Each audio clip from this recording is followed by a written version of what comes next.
महाराष्ट्र राज्यातील युती शासनाने मुख्यमंत्री बहीण माझी लाडकी योजना जाहीर केल्यानंतर राज्यभरात उत्तम प्रतिसाद मिळत असल्याचे चित्र पाहावयास मिळत आहे. अशातच आता महायुतीच्या नेत्यांकडून योजनेचे कौतुक करीत काँग्रेसवर निशाणा साधताना दिसून येत आहेत. बहीण माझी लाडकी योजना जाहीर झाल्यानंतर फॉर्म भरण्यासाठी ठिकठिकाणी शिबिराचे आयोजन केले जात आहे, तर योजनेची माहिती देणारे बॅनर लावले जात आहेत. आयोजक माहितीचे समर्थक असतील तर बॅनरवर मुख्यमंत्री, 2 उपमुख्यमंत्री आणि स्थानिक नेत्यांचा फोटो लावल्याचे दिसून येत आहे.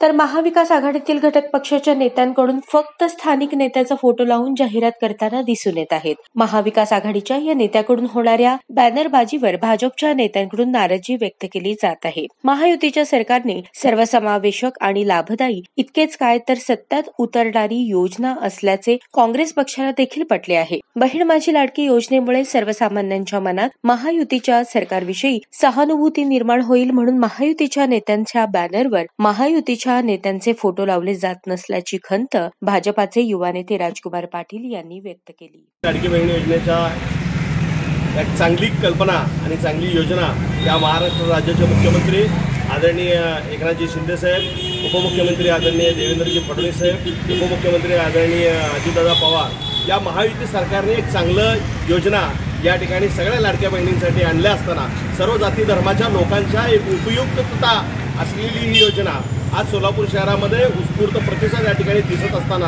मला एक गोष्टीचं खंत वाटत आहे. आज सोलापूर शहरामध्ये काँग्रेसचे सगळे पदाधिकारी जे काही माजी नगरसेवक असतील त्या ठिकाणी योजना राबवित असताना कुठेही मुख्यमंत्री व उपमुख्यमंत्री आमचे सगळे महायुतीचे नेत्यांचं ज्यांनी योजना आणलं आहे त्यांचं त्या फोटोचं फलक त्या ठिकाणी दिसत नाही. अतिशय खंत वाटत आहे. पण ही योजना करत असताना सगळ्या जाती धर्माच्या माता भगिनींसाठी ही योजना चांगल्या पद्धतीनं करत असताना काँग्रेसवाले ह्या ठिकाणी दुरुपयोग करत आहेत.